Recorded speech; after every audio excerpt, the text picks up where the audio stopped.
And I feel I'm going to feel a lot better about after our interaction today. I'm going to feel so much better after our conversation today than if we just message each other on text messenger or Facebook Messenger or sending me a silly video. I think obviously that's important to keep up with relationships, but I think a face-to-face interaction like this is great. But even more important, like actually like going out with somebody and just talking to them. And I think that's so important. If you look at people who, I look at all these people like these centennials, these people that live like to 100 years old. And one of the number one factors of, hey, what made you live so long? It's because of the social interactions. And I truly believe that. I always feel better after going out. I always say, oh, I'm too tired to go out. And then once I go out and I have a fun night with my friends, I feel amazing.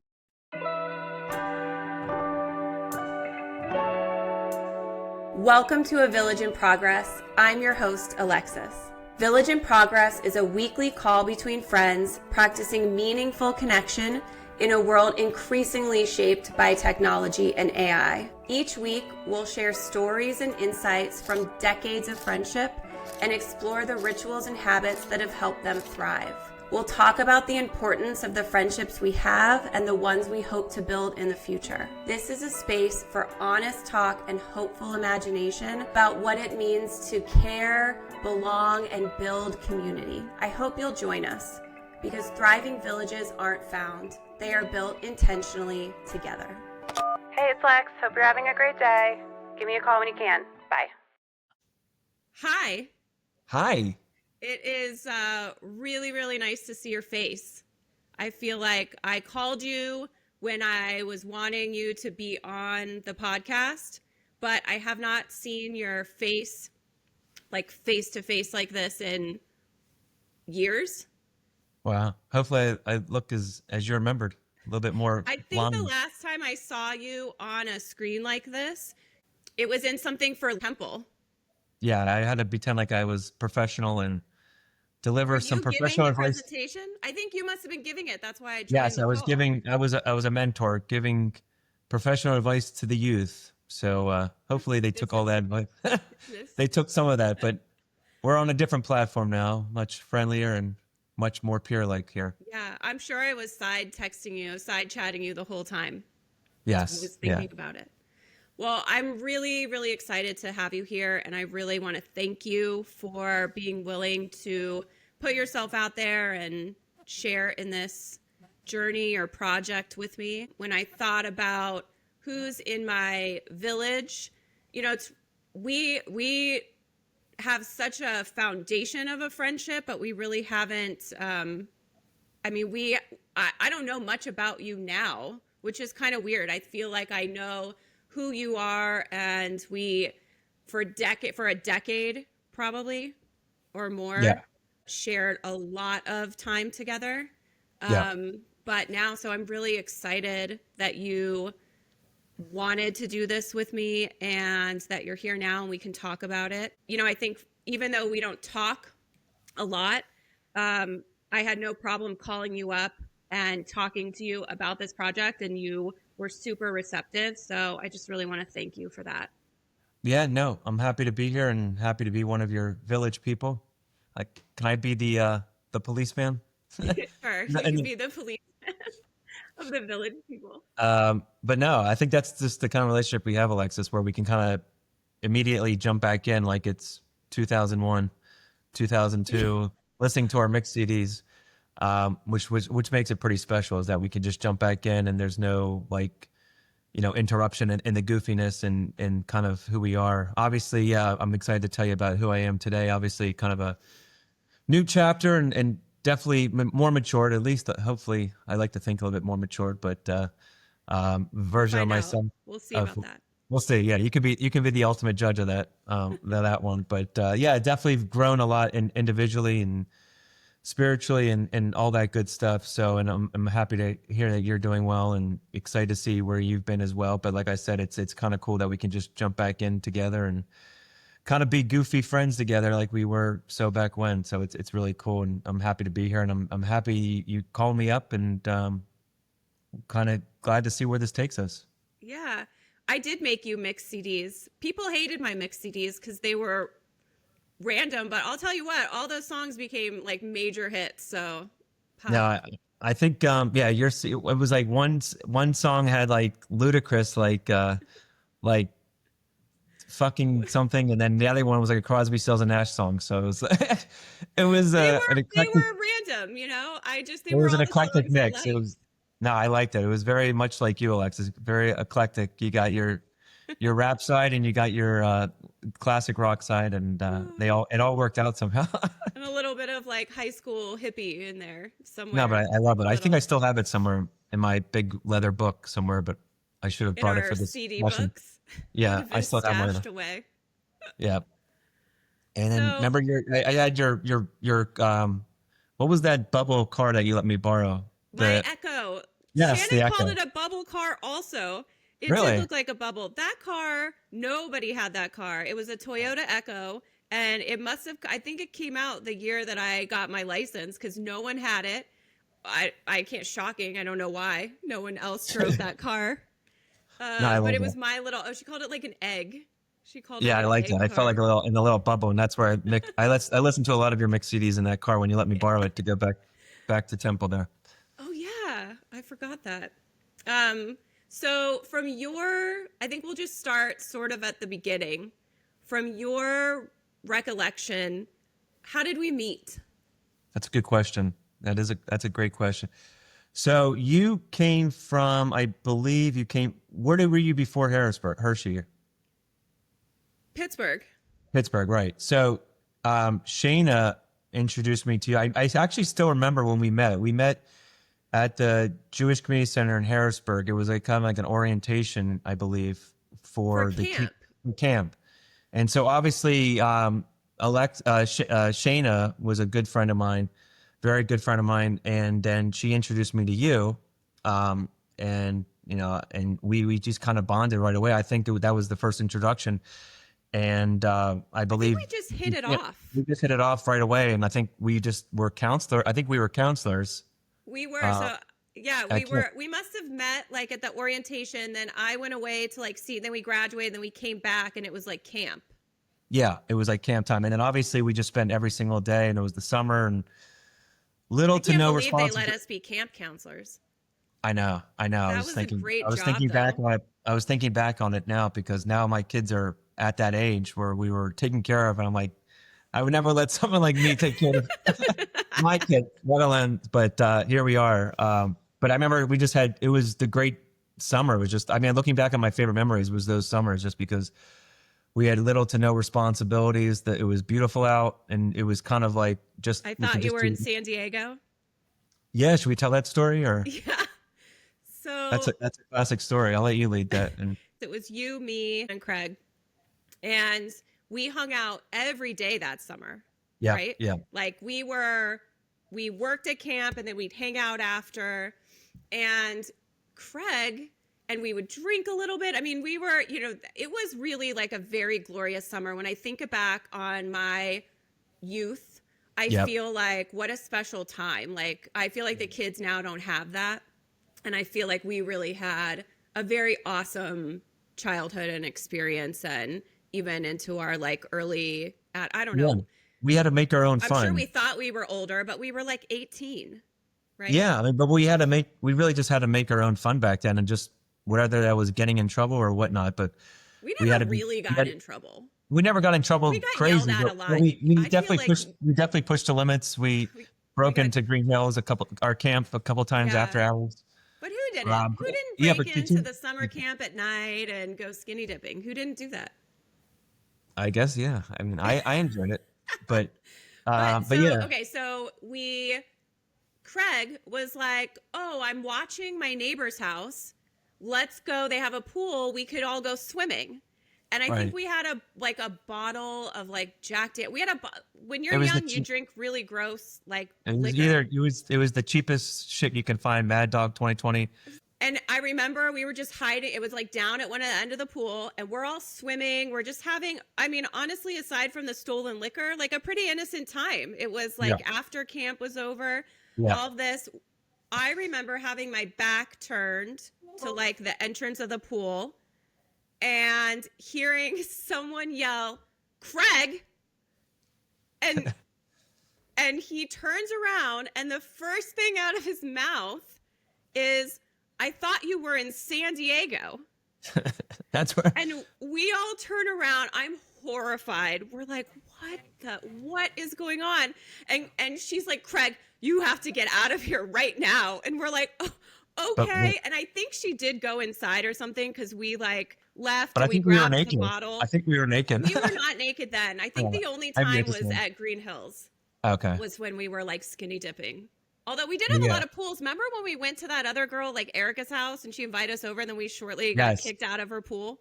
She was like, you guys are just assholes. I think that was like the thing to do. Just, like if you had a pool, like that was like a place to do. We just showed up. If you had a pool, the four of us were showing up. If you were in the Harrisburg Hershey area, you had a pool. There was a very good probability you were swam in it. Swimming or did something else in there, yeah. But I just remember being shocked. It was like, why didn't you tell us? He's like, well, I don't even know what he said. But when he said, he just looked at her and said, I thought you were in San Diego. And yeah. I was like, stunned. That was like one out of a million shenanigan things that we got ourselves cut into. But we always wanted to push the envelope of having fun and just break the bound. I always remember that's what kind of drew me to you, because you were so adventurous and you just always wanted to have a good time. I could have said like, hey, let's go skydiving or let's do this. And you're like, yeah, I'm down for it. Let's try it. Why not? So you're always down for something. And that's why I always appreciate it, because you were a thrill seeker like myself and you wanted to just push the envelope a little bit. And you were kind of my ride or die, you could say. Do you know, I was also thinking, remember that time that John had like a date over, like he made her like a spaghetti dinner and he said, you guys need to be like the other couple. And we were like, what? Yeah. And he's like, I told her that like we were having dinner with like my other friend couple. Oh my God. That was so funny. I was like, John. That was so John fun. was another guy we worked at camp with, and I guess he liked this girl and had invited her over to his parents. We all lived with our parents. We didn't live like anywhere, so we all lived with our parents. And he invited them over. His parents were out, and he had told her that his other couple friend were coming over. And so you and I sat and like ate spaghetti dinner, pretending that we were pretending all the time that we were either other people or something. I feel like, and so we had to pretend that we were like this couple. And go in. I think we probably made a backstory for ourselves that was ridiculous. I don't remember. I remember it was just so awkward. Like, but it was just like we are always in so many awkward moments, and like it's just so funny because we're so goofy and like it's like we're just somehow we always get stuck in these awkward, goofy moments. But it was so much. I actually prefer those moments because it made just the whole environment so much more fun. But I always felt very safe with you. I always felt like you were not someone who was looking to get in trouble, and you were someone who would like get out quick. So I think I always felt like, well, Ian's not going to get in trouble, so like I'll be okay. And you did always have my back, even if you were like laughing at me. You always got me out. I did feel kind of protective over you, and I mean, I don't know if that was just kind of like I don't know what it was, but I always felt protective over you. And you're always in these new situations and you're always kind of bright-eyed and big-eyed, and you always want to get into some fun, even some more fun than me, but I always wanted to make sure that you were safe. I guess that was kind of just the protector inside me. But yeah, I appreciate you saying that. But yeah, there was many times where I try to kind of pull you out of some, just take it 2 steps too far. But like I said, we always did make it safe. We never got arrested, or at least I didn't. I didn't. Thank God. We never got thrown into jail together or whatever like that. We always kind of just made it back perfectly fine. So, but no, it's pretty cool. I mean, maybe we should talk. Did I throw up in your car once? Do you remember? Yes. Yeah. I mean, we could probably just spend 2 hours talking about all the places you threw up, and it was a good time. That was an interesting night. And then we had to clean your car. I threw up a lot. That's not a good, I know it's not a good look. Yeah, you don't throw up anymore. I do have to say, so we were friends during camp, and then I went away to college, and I went away to college in California, and you went to Temple. And when I was ready to leave California, when it was like I had been there a semester, Shannon and I left, she was coming back, and I was coming home, you said to me, just come to Temple. Yeah.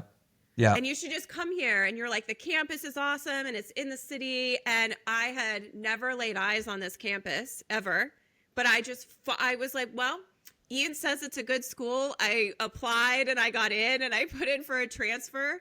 And so that decision, I think, actually changed the trajectory of my life. It really set a lot of things in motion and brought me to Philly.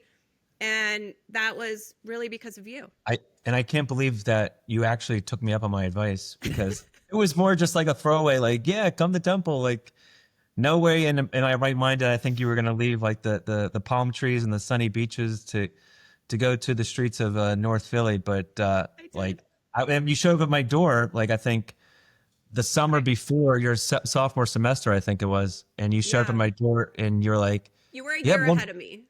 Yeah, yeah. And you showed up at my door and you're like, yeah, I'm going to Temple. And I'm like, you are? Like, I couldn't believe, like, I don't even remember saying come to Temple. And you actually said, yeah, I'm going to Temple. And I was like, holy shit, I can't believe you actually took me up on my advice. And I was ecstatic just because, you know, I had some other friends there, but no like very immediate, like deep friendships there at Temple. So when you said you were going, I was so excited because I knew it was just another person to keep me company in the big city of Philly. So it was so great. And then we had 1,000 more stories in Philly, and I feel like that's where it went from, like you know, elementary level in the Hershey Harrisburg area to the mean streets of Philly, where we just had so much fun every single week, every single weekend. It seemed like there was always something we were getting ourselves into there. And I had a bunch of friends that were obsessed with you, so I feel like we used to set each other up on Vice dates versa. that didn't work well. We should talk. We should talk about that, because so many of my guy friends, they always thought you were so hot, and they're like, how come you don't like are you guys boyfriend girlfriend? Are you guys boyfriend girlfriend? And even like my parents were like, how come you don't date Alexis? How come you don't date Alexis? Like you guys don't understand. Like, me and Alexis are like, it's hard to explain, but me and you are just like true friends. And I always go back to like the Jerry and Elaine. Well, because I always hung around like all of your friends, and up until I would say like after I graduated college, I did not have many girlfriends. Yeah, yeah. And yeah. I always considered myself more of a guy's girl. I Yeah. thought girls were kind of catty, and I had like Shannon, I had friends, but maybe only a few. And I never lived in the dorms or anything at school. So I found it very hard to meet like girlfriends. I wasn't very good at it. And as soon as I came to Temple, I went straight to you. And there were other friends that I knew from Harrisburg that also were at Temple. So we all kind of just formed like a group. And then I just never left it. But all of your girlfriends and everybody always hated me. Do you remember when we went to that mall, you were dating that one girl and I showed up? Remember I got a job at Abercrombie and Fitch? They offered me a job. I was in my prime. I had been working out.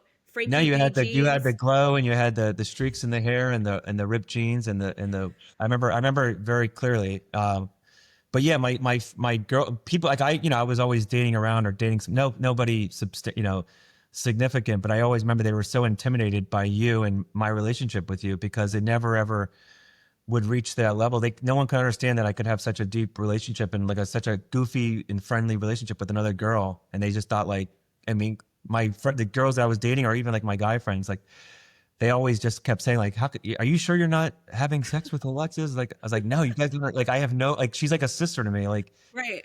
It's hard to explain, but like, she's just such a good friend. And like, I don't see her in that light. But it was funny because I used to always set you up, and you should, I think, try to set me up, but it was just like a vice versa kind of special relationship there. It was funny. Yeah, we did. My dad would always say, Ian is such a nice boy. He's such a nice boy, Alexis. And I'd be like, Dad, you don't know him. Well, I just put on, that's my dad front. I always do for the parents. But we used to go out. Yeah, we used to go out to hibachi and all the. I was like kind of like a member of your family. My dad loved you. When Ian graduated college, my dad really wanted to take him out to dinner to like this nice, like have to wear a sports jacket place in Philly, in the suburbs of Philly. And so we took you out for dinner. That's when I wore. So I still to this day absolutely love wigs. I love them. And that day I had bought a wig. It was like my most expensive wig that I had bought. And it was incredibly long. And I remember, so we also lived together. You and I were living together at Yes, the it's time. I great. think that also people were like, what? Yeah, I And I mean, was wait a like, second here. we Yeah, always talked about living together. And so when you graduated and you moved to Manayunk, we right. got a place and we lived together. And that was a super fun time. Yes, yeah. I almost forgot about that. Yeah, we lived, and I think it was like super cheap, and like Manayunk for all the listeners out there was just kind of like an extension of college, and we could still kind of be I ourselves. was still Still, like, in college and you yeah, had yeah, graduated. So yeah. you were working already. Yeah, while working at, JHP, it was JHP. very, I Yeah. still had little responsibilities. I was still kind of in college mode and still just was trying to have fun and have a good time. And Manayunk was like the next step from college. So it was a perfect transition, but, Yeah. Oh, so it I'll was, just finish the story. So I wore the wig and I remember leaving the house and you couldn't stop cracking up. You were like, you're going to wear this out? Like, I can't believe it. And then I remember I got in the car because I drove and I sat on it and it like pulled me back. And you were like, I can't believe you're going to wear this and drive, like, wear this. And do you then I still have showed that? up to my house. No, No. I ended up like cutting it short and Okay. I don't know. Who knows where that is now? That was like 20 years ago.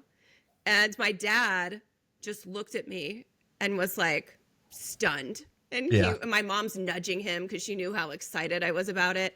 And he just could not take me seriously in that wig. Yeah, you look like you went from like Miley Cyrus to like Hannah Montana or something. You look like a country. You look like a country star. It It was was like fun. blonde and long, But and you always did have like a lot of different looks and change. Like you I always wanted love to like changing change my your look. look. It was just like a fun. That was like part of the fun. Like you never knew like what am I gonna look like. You had always had like a different type of look, and that's just like you're ever changing, which I always loved about you. Um, I did. I just loved it. But I also remember the very first night that we moved into Manayunk. I sat on our couch and broke it. did And you? it was broken forever. I sat like on the edge of it by where your computer was, and I sat and it just like cracked in half, and so for the whole rest of the time the couch was like a little busted.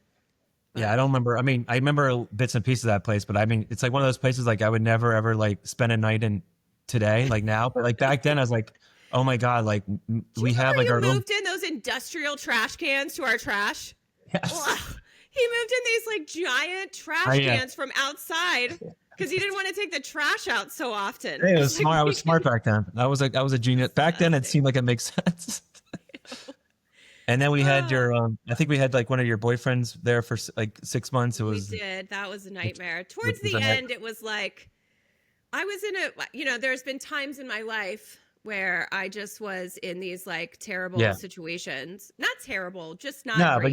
you were always at the crossroads of some weird shit. It seemed like, and I was trying to always be there for a shoulder to lean on or give you advice. But I was always, hopefully, I was there to kind of be like one of your steady people in your life. But I always remember you always had some funny, crazy shit happen with that. So it's just, but we persevered out of that. We did. But so Ian got me involved. I think we have to talk about JHP for a minute because I think that was a Sponsored, really huge part. yes. Sponsored by JHP. We got to get some money from Not them. not sponsored, sponsored. So there was a group, like a grassroots sort of Jewish group on campus. And when I came to Temple, Ian was like, I'm part of this and it's really fun. They just throw like dinners and parties and it was super, super fun. And so I said, okay. So, we kind of got into the JHP crowd and would go to Shabbat dinners. And I think when we'd go to those Shabbat dinners, it was like our pregame for the night. Like it Yeah. sort of became, we got all of our friends to go and then we would go out after. But I remember that being a really, really fun time. And then you worked for them after. Yeah. And then when I was graduating, I was like, oh, I could do it because it was meant to be like a 1-year fellowship job and you had worked. And then through you, I met Lindsay because Lindsay then worked and you guys worked together. And, Menachem didn't want to hire me. He didn't think I would be a good fellow. Really? And I had didn't to know like that. convince him. Yeah, they had strict employer requirements back then. But I remember when I started they had a lot of retreats for JHP, and like staples of these retreats would be like tuna fish and egg salad and all of this stuff. And then when Ian started working there, he got like the inside scoop about like what all this stuff was. And then when I started working there, it was like the same. And this, do you remember that man in the basement that made chicken? Do you remember that Yes. that old man in the basement? There was like trays. So they had to serve like 1,000 Penn students. These chicken. So it was hosted on the University of Pennsylvania, but they had campuses at Temple and Binghamton and Delaware, and sort of sprinkled all over the East Coast. Right. And I think there was just this one man, like you would see him like maybe like come out of his basement like once a week, and it would just be so, I don't think I could eat chicken. I still don't look at chicken the same way, but he would come out with trays and trays of this like chicken that would be frozen, and then you would take it out like this was like chicken from like 5 years ago, and you would just take it out and it was so defrost it and put it in the oven. It's not like that anymore. I think that they got away from that, but it was wild. And then the place, I remember the first time I had to go pick up this tuna and egg salad. Yes, so what's super weird is that it's kosher tuna and egg salad, like highest level of kosherness, whatever. But it's in this butcher in like Northern Liberties or somewhere over there, Fishtown. Yeah, somewhere at Fishtown, and like very like Fishtown, in this like factory. And to get in the front door, you had to like go up and like walk through like hanging animal like meat. Yeah, you remember that? And I remember thinking like, I cannot believe that this is where they get this like tuna and egg salad that we've been feasting on for 4 years. It was good tuna fish and egg salad. It was the best. It was great. Actually, the best tuna I ever had was at the vending machine at the Harrisburg JCC. Wow, you remember that? Yeah, that is true. But the good thing is we used to always have like leftovers, like it's just like young kids, like young whatever. We always had like tuna fish in the refrigerator or egg salad or some leftover chicken. We always so much of that. In our car, I don't know about your car, but my car for like a year like stunk. Like it smelled like a Friday night Shabbat dinner's Bubby's, you know what? And I had to vent out my car for like a year just because it had just a terrible god awful smell of gefilte fish and hummus. It was a trip, but I feel like that was like such a special time. And then when I worked for them for 3 years, and but I feel like all the memories we have, like our college was, we did Shabbat dinner like a lot. I'm not saying every Friday, but we were down in the city doing that a lot. It was almost like a core part of like almost every weekend was like a core part of like our friendship and just like how we kind of grew together just because we had like the spirituality of like Judaism and kind of like doing those prayers and, seeing you do the candles. It was a kind of a nice thing that brought, another addition because we didn't really do that too much in high school, but it was kind of something that like was a new chapter of ours in college, which kind of brought us together. And it was cool to see you do that. And it seemed like you were always following me wherever I was going. I don't know. You didn't, after I think JHP, that was the end of you following me wherever I go. So I was sad about that. But for a while I was like, oh, I'm going to do this. Well, maybe I should do that. And then that was, I'm not into reinventing the wheel. I'm like, oh, is that working for him? I see him doing that. I'll go ahead and do that too. Yeah, but we definitely had a carousel of, like I said earlier, like there was a lot of my guy friends or guys that it was just almost comical. You it was had just like cute friends that were fun, and so I think I tried my hands. I think you gained them all. I think so. I have like 7 close guy friends of mine. I think Alexis dated like 6 of the 7. Of them, which was pretty funny, and then just not for very long. None of them. No, it was never ever. Nothing was ever substantial. It was always just long enough to laugh out and make some stories, but it was never anything substantial. But it was just always just so funny. Like what's going to happen next weekend, and then outside of my friends, there was always like just some random funny stories, and you got pretty deep pretty quickly because you're like, hey, I want to introduce you to this guy and then like, I think I like this guy. And then, I always was trying to put on like the big brother kind of head and like, no, he's not good enough for you. And so I was very defensive and definitely very strict when it came to who you brought over or who you introduced, but you were very quick to introduce them to me. But I didn't think none of them I don't think we're ever up to snuff. That's for sure. No, I don't think so either. I loved my friend group in Philly. I feel like we were all very close. We knew each other, and I was always bringing these like outside people into the mix and introducing and seeing like how they could hold themselves. Yeah. And most of them didn't make it, to be honest. No, Most of I them think me just did and like not make it. me and Lindsay like debriefed, like we took notes and shared notes. Like, what do you think about this guy? I think this guy, but like we always agreed that like you always deserved a lot better, and just because we thought you were obviously an amazing person, we always thought like you deserve like the best, and it seemed like all the guys that you presented us were never, never the levels that you should deserve. So I'm happy that you're happy now, and you've Yeah. reached the peak there. Well, and they were all different. I think I was trying on, Yeah. I don't think you could have said I had a type. I No, think they that's were exactly it. all No, yeah, like totally my type, I have different. a pretty much easy type. I like brunette, dark skinned, Jewishy kind of girls. But you like one minute you had like an Asian guy, then you had like a small white guy, and then you had like a black guy. You had like every single like mix, which I I was really all appreciate. about the swagger, like Yeah, like I just thought like, oh, is this person cool or is this? And I never had a type. no, you didn't. You didn't. And then you had, yeah, you didn't, never did have a type, which was cool though, because you didn't discriminate. You always had. I think as long as they had like confidence and swagger, and they were always like showing you a good time, you were all about that ride. Yeah, for a little bit. Yeah, Yeah. yeah. Oh, It well, was good. so as you have, well, then I moved, and before that, you had met Lee. So I feel Yes. like there was like a time in Philly where we were like very wild, Yeah. and So this was then like mid 20s, probably early 20s, mid 20s, right? Like, yeah, yeah. yeah, because I left Philly like when I was Right. 27 turning 28, something like that. Yeah. Yeah. And I was 20. Yeah. That's about right. Yeah. So I was like 26, 25. Yeah. 27.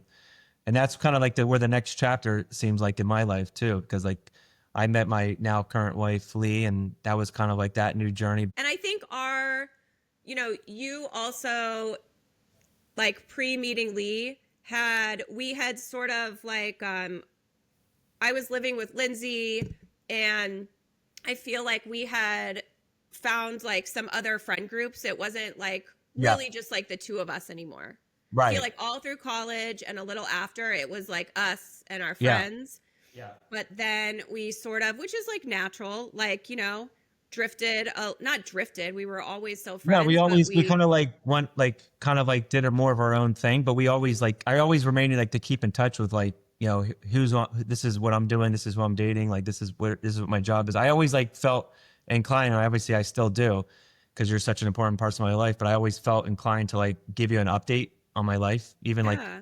after that. And I always wanted to hear like what you were up to, But then is you what met I'm. Lee, and I think she is actually the first woman that you dated that was not threatened by me at all. No, no. She in fact was like, yeah, she and the same thing where she was never like, oh, that's so nice that you have a good friend. Like she was all about it. Like, and she understood. And she was in a similar position where she had guy friends growing up, and she got more along. So I think she appreciated and she understood the kind of dynamic that we had, and she wasn't threatened. And she's not a jealous person, so No, which makes she me, was like a very cool, like girl version of kind of you. Like you guys yeah, were like kind of wild and yeah, like in the yeah, same way, and she could hang yeah, with you. And I remember one time I had met you. You had just finished like playing basketball, or maybe we did something, and we came up and she was cooking you like a full dinner in your apartment. And I remember, and she just like didn't care at all that we were hanging out, and then had come back. And I remember thinking like, wow, you really found like the perfect girl for you. yeah. No, very lucky, and she's still cooking me some dinners to this day. Not as many, but I mean, they're a little larger with her two kids. But yeah, Yeah. she's still very much in love as we did when we first kind of hit it off. But that's the one thing I wish that you and her, and kind of we could have like and obviously with you being so far away now, and me still in Philly, that's one thing that just one of those things that, like, obviously we have Lee and the kids. I wish we were just more interactive and I can share you, because this is like, again, now my life is so much different now than it was, when we talked about the early 20s and teenage years, whereas you're kind of stable and stagnant, whereas you're the same person, but there's these new people in my life that you haven't really got, I don't know at all. you don't know any at all. And I don't know too much about your daughter, and I met your husband, obviously, but they're still somewhat of strangers to me because we never ever get to see them or hang out with them. So that's just one piece that's missing, that I always wish that, if you were closer, I guarantee we would have you and your family over for Shabbat dinner or vice versa. And that's just one of those things that I wish that, if I could ever change, I mean, I wish that, we could make that happen. But that's just one of those things of growing up and going our separate ways, per se. And I think too with, I think that is probably one of the barriers in a friendship like ours. What am I trying to say? In like a male-female friendship, is that you and I aren't taking girls' trips. No, right? Yeah, we're not going not to be able. I'm not going to doing say like, hey, Lee, like me and Alexis are going to like Cozumel for the weekend. Right. But if I was a girl, like we would be doing that. We would be doing that for sure. We would be taking That is, trips. but So that I is one of the think limitations. Yeah. that is one of the boundaries as everybody's lives evolve. I think that that space becomes a little bit different, where we don't get that time to see each other and to hang out in that way unless our families would come together. Yeah. Yeah. Yeah. So. No, it's kind of a shitty point, but I mean, at the same time, like, that just, unfortunately, that's the way it is. But I'm grateful that we're still in touch today, and obviously, Facebook and all that stuff that helps us bring together. Like, I could see kind of active and see kind of your daughter in her Halloween costume and just kind of get updates through Facebook. But like I said, I much rather prefer in person, but I'll take what I can get through social media and whatnot. But yeah, it's but if you ever want to go to Mexico, we can still do it. I'll put on your wig, maybe we can. What do you think it is about our friendship that we can pick up like this? Because I think some people would think, I haven't talked to them in a really long time. They have a spouse or they have a family, and I don't want to interfere with that. But what do you think it is about our friendship that allows us to do that? Yeah, I mean, you're just like a big component of my life. I mean, you shared, like, and I kind of look at my life as like chapters, per se, like, and you were like in, I don't know, 2 or 3 big chapters of my life, like, the college the college memories, the high school memories, and then kind of like the young professional memories. Like, you were in such big components of mine. So you're almost like part of like my DNA at this point. And so when, I get a phone call from you, or I get to see your face, it kind of just brings me back to that kid, and like back to like that core. So there's like no interruptions, just because in our relationship there's never been like too much drama. I mean, maybe that's the good thing about me not being another girl. Whereas we've always been pretty much drama free. We never had any like huge fights. I can't think of any like big spouts where we didn't talk for a week or two. It was always just been drama free, and it's all about having a good time and protecting one another. So that's one of the things that I always get drawn to, is like, I always feel like a little kid again, and we get to be goofy together, but there's not a lot of like drama, and there's not like a lot of awkwardness. It's just like, and it goes for you too. Like, you're always cut through all the bullshit, which I appreciate. I'm the same way. Like, so I think the fact that you're so honest, and you're all about like just being frank and being who you are. Like, you're so authentic, and that's which drew me to you. There's like, what you see is what you get. And I try to be the same person. And I think that's what always drove me to you. And that's what still drives me to you today. And just because you're such a foundation of my life. So, yeah, it's really cool. I don't have too many other friends that I have the same relationship with, where we can just kind of FaceTime or do whatever if we just met for, 5 years later, we would just kick it off like no time has passed. So it is very special, but that's at least how I pinpoint it. What about you? What do you think?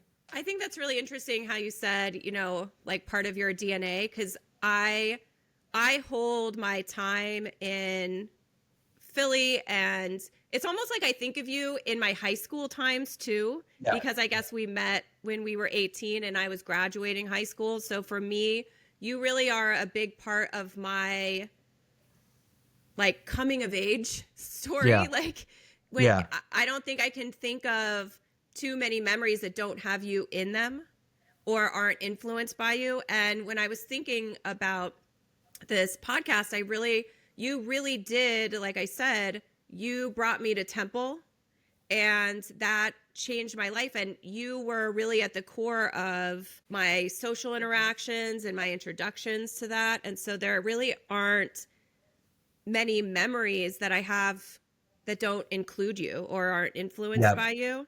And we just had such a good time. We could laugh at anything and anybody and ourselves. We And almost had like our own like secret language. I it's feel like like a we secret, were like, on our own show and like yeah. watching, and Yeah. everybody else was Well, like now we are there. our team. As we Well, we came are full on our own circle. show.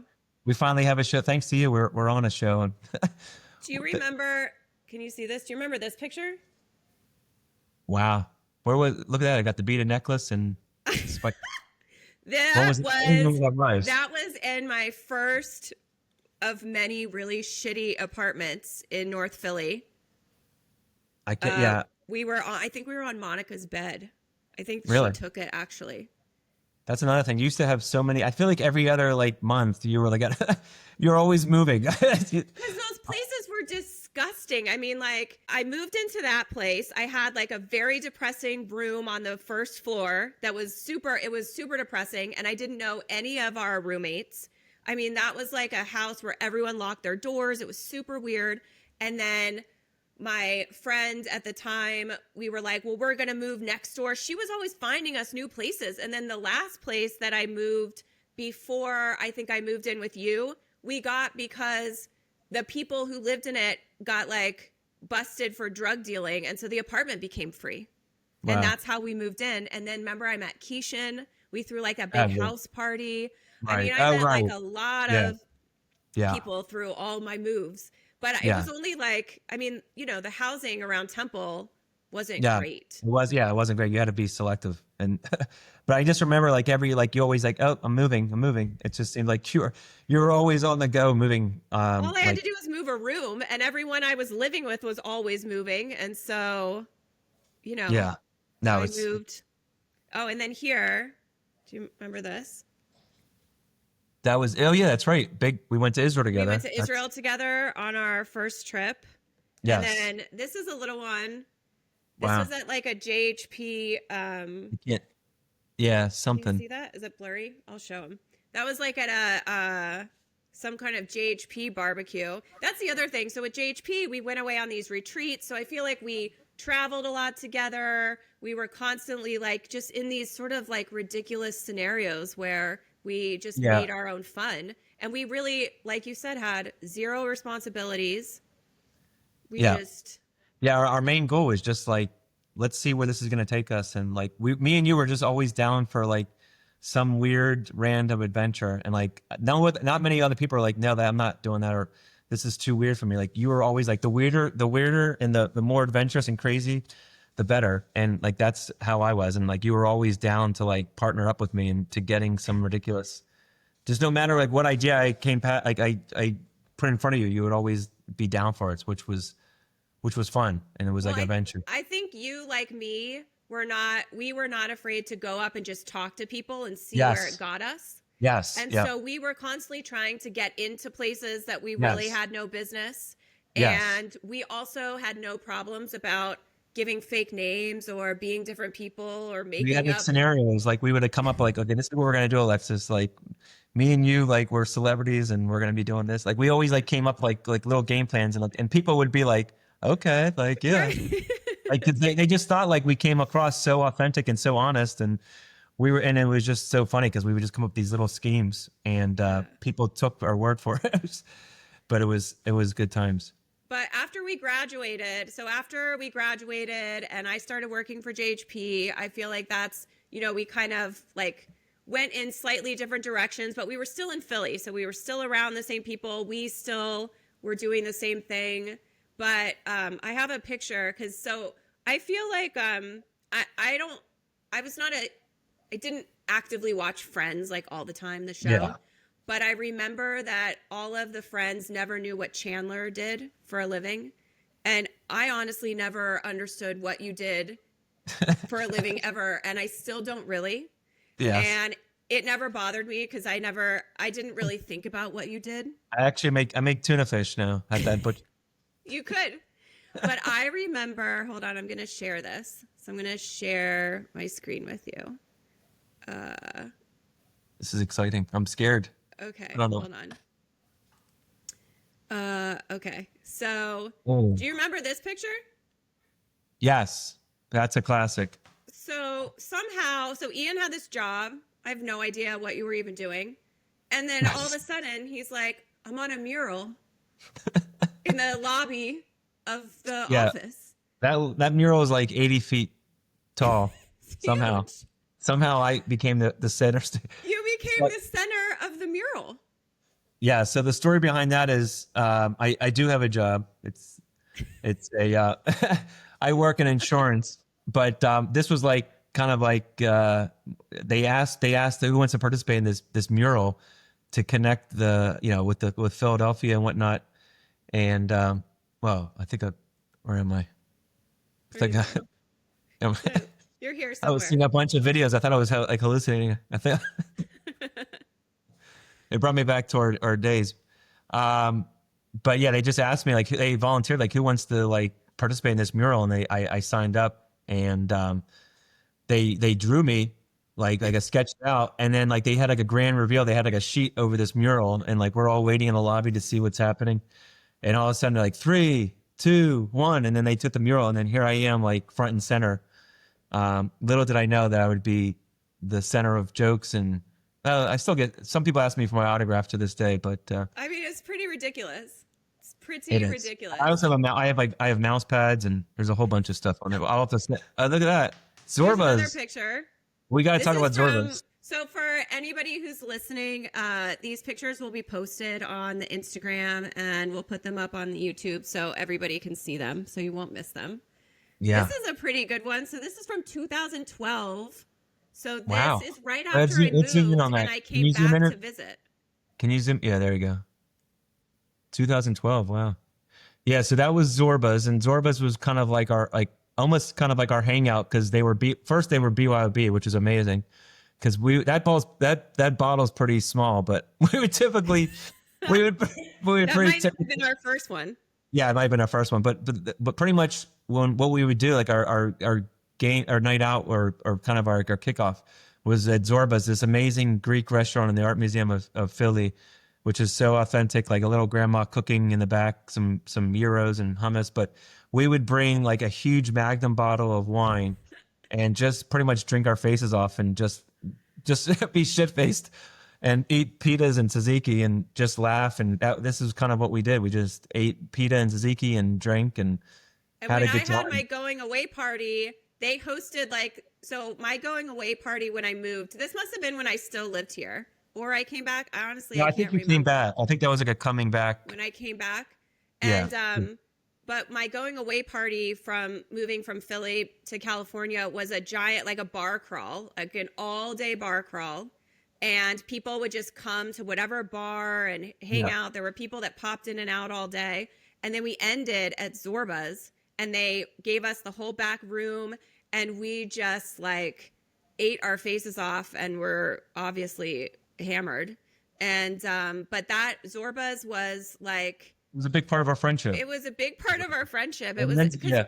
I think the thing that's so awesome that I don't know, I hope people still do it. I don't do it enough now, is just to like share a meal and talk and laugh with each other for hours.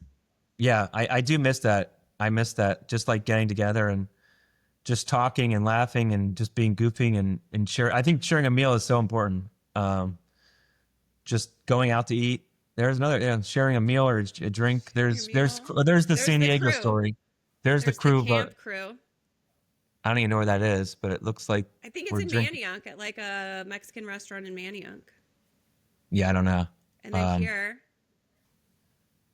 Yes, that was at the ALS walk. yeah. And I know that was a difficult time for you, because that was like, one of those times I was always, your goofy friend, and like you were always so happy go lucky, and that was just I know a terribly tough time for you. And for me, I was like trying to figure out how I can cheer you up and just still be something constant in your life, because I know that was just such a terrible time and just a difficult time for you. And I just hated it, just crushed me seeing you and going through that time, and I was like helpless, and the only thing I could do is just try to put a smile on your face or just keep you happy. And like, with the loss of your dad, I was just crushed, just because, not only because he was your dad and a good friend of mine's dad, but as a person himself, he was just an unbelievable person. And he always asked about me. We had such great conversations, He loved you. and we had a great relationship. We really did. It was just, we just talked like, just like whatever. There was no barriers there. And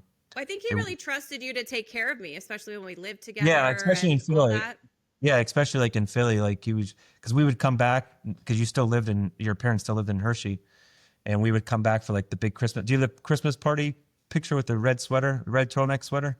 Oh man, I do. Hold on. Let's see. Let's see if I can That was during find my it. turtleneck sweater days. That You did. You looked like here, let's see I if looked like I one of the can. Backstreet. I'll I share was the the Backstreet screen Boys. again. Yeah, yeah, there. Yeah, there's the back. Look at your There it is. face. I was having a good time. You were having a good time. That was I a was, I was Hanukkah party, I think. Was that a Yeah, it Hanukkah was a party? Hanukkah party at your house. Yeah. Yeah, you You had do. you had You a look like beautiful. the Jewish in sync. Yeah, maybe we should start that. It didn't work out, the Jewish instinct. So for everybody listening, my dad had ALS, and the last year I lived in Philly, I was really trying to learn more and understand it. And so I threw myself into like ALS support groups because he was in California. He and my mom and sister, my sister was in Spain, but they were in California. And so it was before I decided to move back home or move back to California. And so I started putting on like participating in the ALS walk. And so I did that 2 years, and both Yeah, years you were there and supported, yeah, and it really meant a lot. And then actually, your wedding, so then I moved, and then your wedding was like the first event I flew back for yeah, after my dad died. And I remember thinking, I don't know if I'm up to this, yeah, but if there's anybody that I could be around. And your wedding was really small. It wasn't like yeah, like a big to do. yeah, It was really intimate. And yeah, I thought, well, if there's anybody I could be around to do that with, like, I'd like to go and support you. And so that was like really like the first thing I did after he passed away. yeah. And I remember like how like honored I was that you actually, not only because you're coming from California, but like just because like it's still like, it was still raw dealing with the passing of your dad. And like I was like so honored and appreciative that, because again, like you're such a core part of my life. And like obviously at my wedding was such a big special part of my life and big moment for my life. And I needed you there and I wanted you there. And the fact I didn't expect you to be there, because obviously being thousands of miles away, and obviously with the recent passing of your father, I didn't have any expectations. And I did more just selfish reasons that I wanted you there. And then when you said, yeah, I'm going to go, I was like over the moon and so ecstatic, just because you're such a special part of my life and for a special moment. And I was just so happy and just so appreciative that you actually made it. And I'm so happy you did. I Yeah. really am. And that, I that loved meant, it. it And meant a if lot I to me. hadn't gone, I would have missed the serenading the night before from a special musical friend of ours. All right. Yeah, we have that. We can share the YouTube link later. I think it's up to 5,000 views at this point.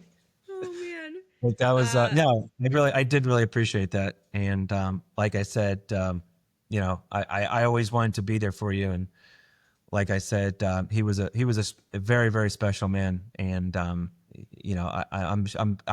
guaranteed that he's very proud of you where you are today and the family that you created. So Thank yeah, you. I'm just happy that you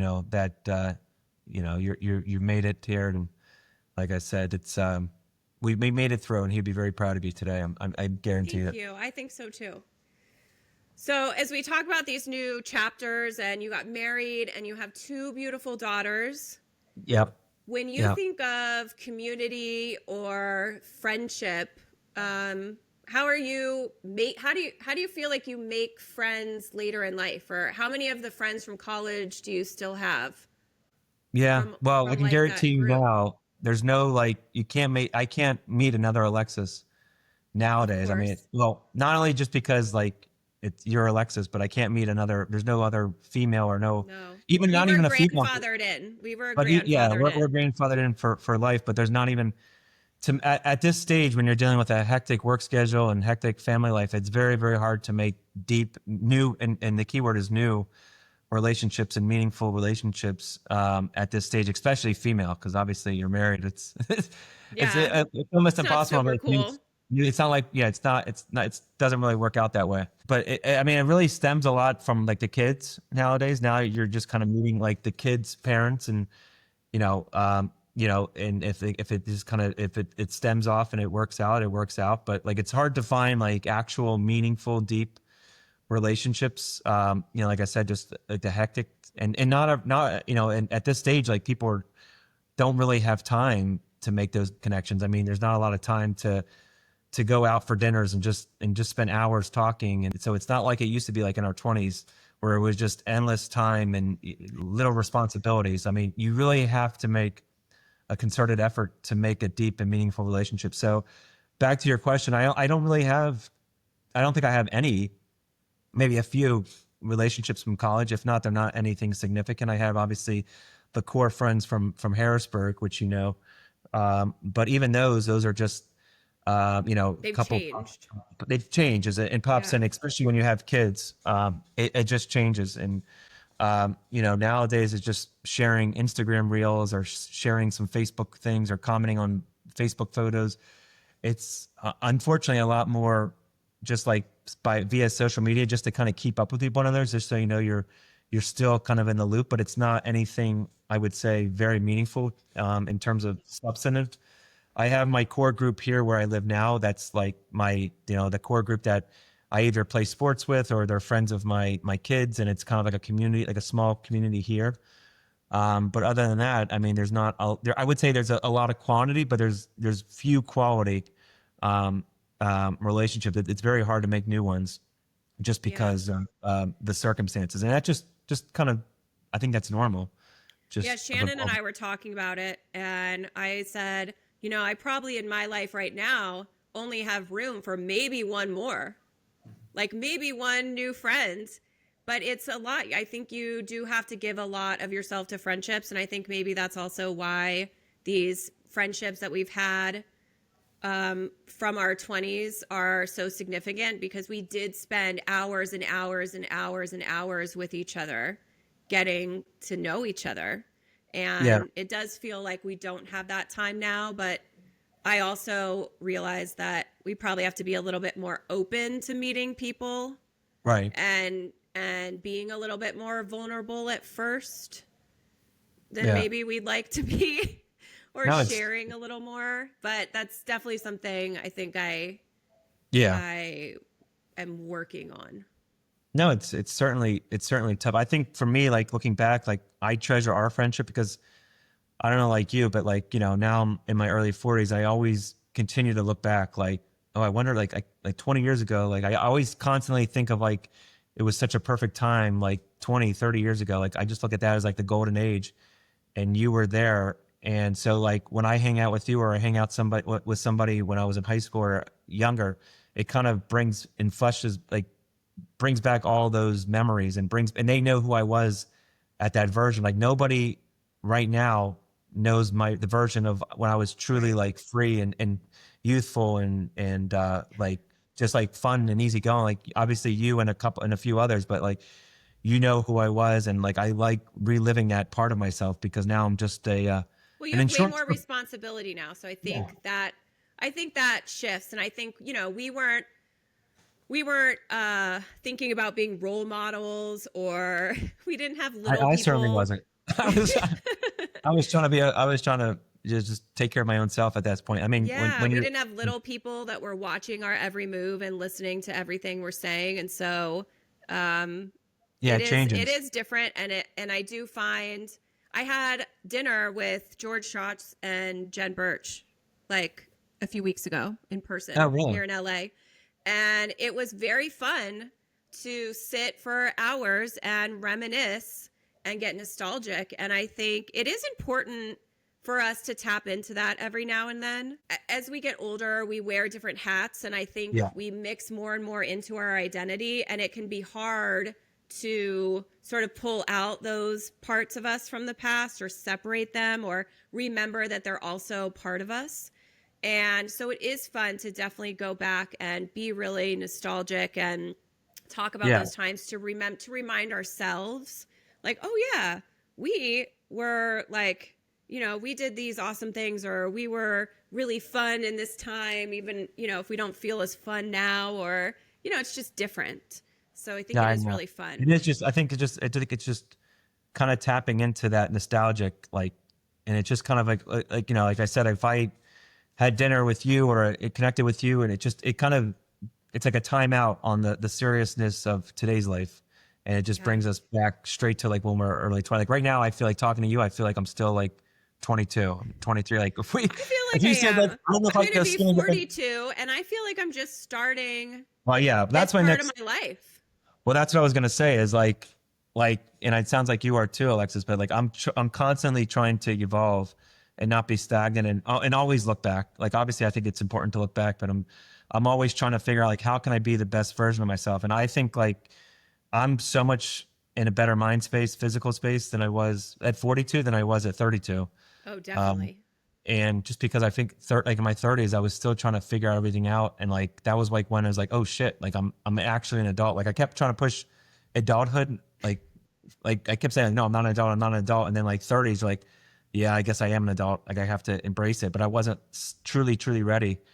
And now like obviously embraced. I think I'm an adult now at 42, but I don't know. Yeah, maybe. Oh, maybe not. But I mean, I truly embraced it head on and like took like, I worked on it and like I'm trying to evolve myself, trying to eat better, trying to go to the gym, trying to get my sunlight on, trying to do all the trying to meditate, trying to do all the positive things to look inward to try to make myself a better version of myself than I was yesterday. So I think that's kind of like a cool stage that I'm at personally. Um, Yeah. I would say the same. I have recently started dipping my toe into Kabbalah, into oh, some nice. spiritual journeys. I'm constantly trying to, especially having a 4-year-old who's going on 13, uh, constantly trying to keep myself as calm and centered as possible and have some sort of spiritual anchor or something so that as she grows and her life gets more chaotic, I can continue to be like a calm port for her Yeah. and a safe place for her. And really making sure that I'm that and that our home is very calm and stable and supportive and inclusive so that when she's out in the world, she knows like no matter how crazy it gets out here at home, she can recharge in a meaningful space. Yeah. No, that's wonderful to hear. And I mean, it sounds like, and I know you are probably a fantastic mother. I haven't witnessed it firsthand. Unfortunately, I would love to see you kind of like every day with your daughter. And I'm sure you're an amazing mother, but We it's sing just, and we wear wigs. well, yeah. Hey, it's like she took my part. And she's your new Ian very much, but no, Well, it's so cool to see you as a mother. And see, I always knew like you would be a great mother, but to see it come to fruition is just so cool to see. And like, it's just amazing. And I'm so happy that, you're flourishing and she has that safe pace. And, it's really unique to see because I have always known you as just well, my, I'll tell you what. I've been there and I've done that, and so I'm gonna know all the things she's doing. yeah, So I exactly. feel like Well, I'm I sure they'll feel like figure my out something. 20s prepared myself for some sort of teenage adolescence. I'm sure they'll figure out there'll be something that they're going to one step ahead when it comes time. The weird thing's I'm going to be sure. when, I mean, I don't know if you do this, Alexis, but I always like look back at my life. Like, so like my oldest is 9. So I'm like, I know specifically what I was doing at 9 years old. I could kind of like picture what I was doing at 9. So it's just weird that like, I can like almost like picture like what I was doing at 9. And like, I always kind of almost like copy like, well, when I did it, this is what I did at 9. Like, I had this mentality. So I try not to, but I see myself comparing my 9-year-old version of her, for better or for worse, sometimes worse just because, I did this or I did that with like schoolwork or whatnot. But I constantly, it's having a kid makes you almost like force yourself to like look back at your childhood in like a finer light. It seems like, I don't know if you do that as well.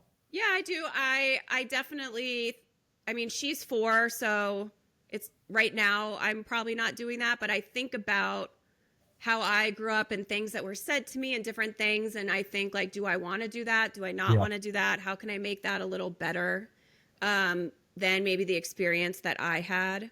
So I definitely think it does. It's a really trippy experience having children. I think it's, Yeah. and then I think, oh God, I hope when she's 20, she's not out doing the things that I I was know. doing. But then I think to myself, I surrounded myself with really good friends. I, knock on wood, was always safe.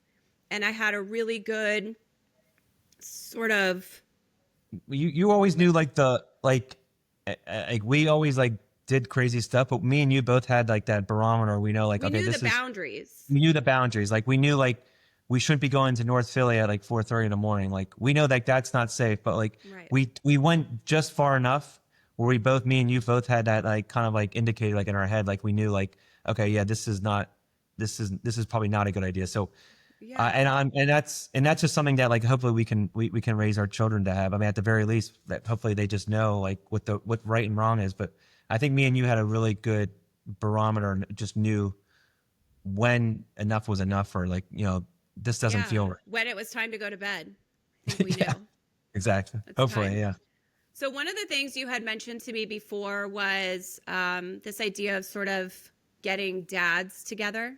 yeah, And is that still something? Because I know you were saying to me that sometimes, you have a lot of feelings about things or you're going through a lot, and it would be really helpful to sort of connect with a group of other dads who are in a similar yeah. place. Yeah, no, and thanks for bringing that up. And that's something I'm still trying to get off the ground more formally. But I mean, it happens more kind of organically with like 3 or 4 dads just kind of over watching the football game. But it's and pretty much the premise of it is that, as a man in today's world, you have so much on your shoulders in a different way than like a mother or the wife or the woman. Whereas that, you have so much responsibilities, financial responsibilities, a father, and that for a man, it's still almost like taboo for us to open up and kind of talk about our emotions. I myself, obviously, I have no problem talking about our emotions and when it's the right space, and I think it's very crucial to have that avenue to express your emotions, especially with other guys that are going through something. And then I'm not going anything specifically. It's just the obviously just the ways of life, just waking up every day and getting the kids off to school, doing a good job at work, cleaning up the dishes, being a good husband, blah, blah, blah, and rinse and repeat there. But I think it's very important for other dads just to talk to each other like, oh, I'm not the only one dealing with this, and just to have a forum or an avenue to talk to other fathers. Because again, I think in our society, men are supposed to have it all together. We're supposed to be tough and strong and nothing bothers us and everything's going to be just fine. I think that's And such bullshit. I mean, exactly. that is the Yeah. way, but I hope more and more people are realizing that it doesn't have to be that way. Right. And I think it's just like, even like growing up, like as like a kid, like, oh, that doesn't hurt. Be tough, be strong. Like just get up and go back out there. And like, as a guy, you're raised to just be this tough individual that can handle it all and just put your feelings to a side and just, you can do it and just don't be a pussy. You just handle it and handle, and in fact, and that goes to even to this day. Whereas sometimes you need an outlet, and some people deal with that other way. Some people go to the bars with their guys and they just shoot the shit. And some people like myself, I play sports and we talk about shit in the locker room. But I don't think there's ever like a forum where you just like sit around a circle and just talk about like, Hold each other's hey, what's hands up? and talk about what's going We'll on. sing Kumbaya and sing some guitar and play guitar. But I just think it's important for other dads to connect. And I think if there's a forum like that and like not a cheesy way, and just more or less just dads talking about the everyday grunt of life, specifically what it's like to be a man, and a husband and a father and work. And a lot of times that financial burden of being, a lot of times we're the breadwinners and have a lot of responsibilities. I don't think a lot of people understand like the responsibilities of, the financial responsibilities of keeping a home afloat and a family afloat, that there's a lot of responsibilities to that. And I think if men talk to other men about what they're going through, I think it just makes the journey a lot easier. I know that sounds a lot of kumbaya, but I think in speaking to other guys, I think they would agree that if there's a forum out there and just a place to do it, I think that would be helpful to many. So I know I'm not the only one, but that's kind of the goal of mine is to get more of a kind of a formal group together, and just to kind of just open dialogue to say, hey, what's going on? What's on your mind? And not to talk about any issues, but just to maybe share some overlap. Just see what comes up. And to see like, hey, if I'm dealing with this and I'm not the only one dealing with this. And I think that it just makes me personally feel better that like, oh, I'm not the only one that is dealing with a stressful job, screaming kids, dishes in the sink, difficulties here and there. So I think if other men hear that from other men, I think it just makes the journey a lot easier. So I think there's a lot of mom groups, right? I think that's Yeah. definitely something the moms have cornered. Right. There's a ton We of have their mom chat. groups. There's a lot of support. Right. And I think it would be really great to have like a male support group, Yeah. like a dad support group. So, one of the things that I would love to see my friends do as a result of this podcast is to reach out to at least one person or reconnect or do something that helps make their village bigger, make their village stronger. And I think that could be something really awesome for you to do. Like just think of one dad where you guys could, go get like coffee or something after you play. Yeah. And it could kind of grow from there. I think it could probably grow organically from that. Yeah, no, I think male bonding is crucial, especially now. I have so many friends who are like, by the time the kids go to sleep, they don't ever want to go out. They're too tired. And it's just, it's so much easier just to stay home and watch TV. I'm that friend. I'm that person. I'm too tired. Well, I mean, I think nowadays it's more important than ever. Just to like, even though if like, you're tired, just go out and have that drink with that person or go out and get a coffee with somebody. I think it's building that connection. It's having that face to face, and it's getting out and being social in a world that is increasingly more and more online and in your phone. And I think no, that's exactly right. And like one of the things, someone told me a good quote. This was like a couple months ago. They said, we obviously need social interaction and like social media, like scrolling on Facebook and liking people's stuff and going on Instagram and sending messages. That's kind of like fast food. Whereas interactions, like that's very healthy, organic, good food where it's a lot better. So like, so the analogy is like, it's fast food. You're feeding the hunger of communication, but you just feel lousy about it afterwards. It's not real food. It's not real communication. It's not filling you up. It's not filling you up. Whereas if you have like a nice fiber. Right. Thank you. Yeah. And we need fiber. Right? We need fiber. So so me and you talking right now is like, giving me my fiber, my organic leafy granola, whatever.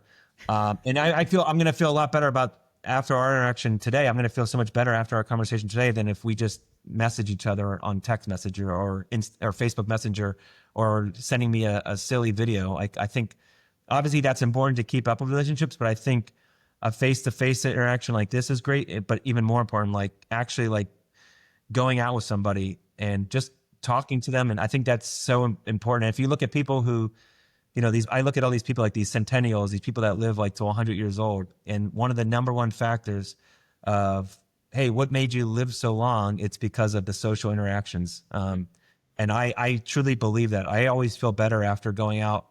I always say, oh, I'm too tired to go out. And then once I go out and I have a fun night with my friends, I feel amazing. The next day, I feel amazing that week.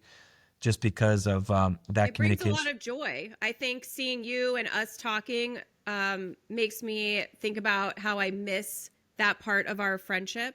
Yeah. And just reminds me of like the joy that we had. And I think you're right, that carries through.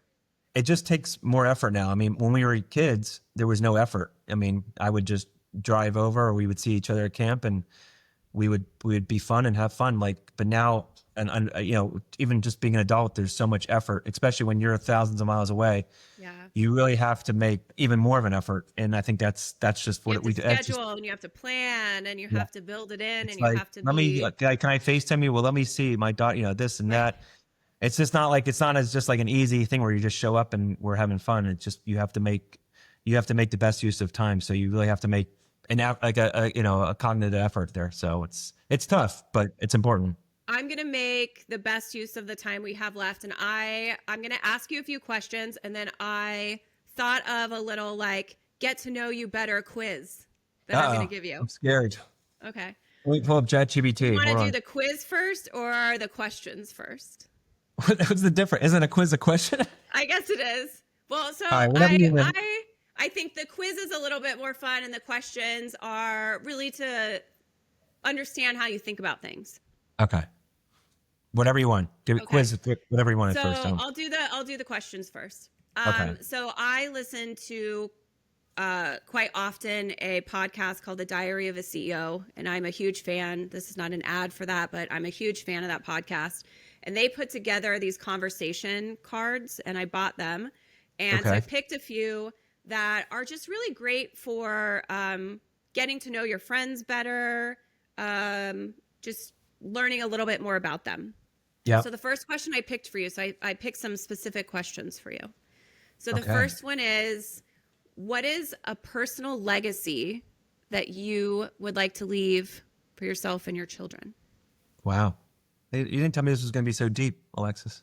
I think that it's important for us for me to get to know who you are now in your life.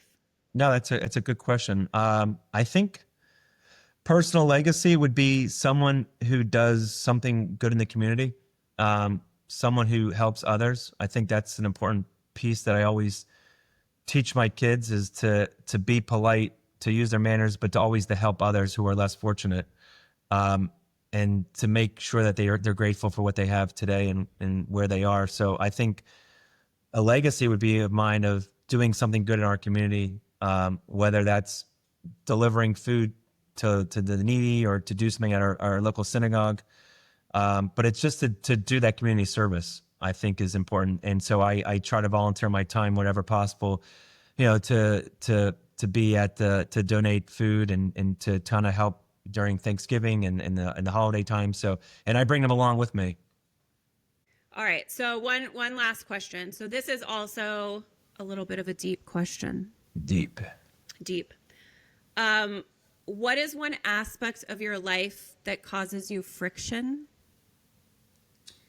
And how do you think you could change it or lean on your village to help you change that? That's a good question. I think really, like I said to you earlier, like what you see is what you get. Like for me, and I'm very kind of, what's the word? I kind of set in my ways and set in my mind. So if I believe something, I think that's true, and I think this is the way it is, and this is how. Because I know the answer, and that's how I feel, and there's no changing. I think something I'm working on is adapting and listening to others and trust, not only listening to others, but the trust in others, because people can say whatever they want, but I'm not going to believe them unless I find that person, I respect that person and what they say. So it's first step is actually believing or respecting that person and kind of as a person in general. But number two, which is more important, is actually listening to their, what they have to say and kind of their opinions, and have an open mind. Because like I said, my mind is, you know, I feel like you're stubborn by my age. Yeah, maybe. Are you insinuating anything? No, just because I guess I'm as you know, I'm an only child, so I'm always just, this is the way it is. This is the path I'm going to take. And either you kind of go with me or that's just, or you're lost. And I'm trying to get better at understanding people's opinions and putting myself in their shoes of how they would be. So that's something I'm constantly trying to work on, is just evolving in terms of just listening to other people's input and other people's constructive criticism or feedback in some items. I think that's great. And I think you can lean on your village in your way to help give you that feedback. And Yeah. hopefully your village are made up of people that you do respect so that you can hear them even if you disagree. Because I think we all are going to have disagreements about Yeah. things, and we all come with different points of view. But I think that that's what makes things great, because we're not around people who are just thinking like we are Yeah. all the time. Yeah. And I think that's what helps us grow and evolve.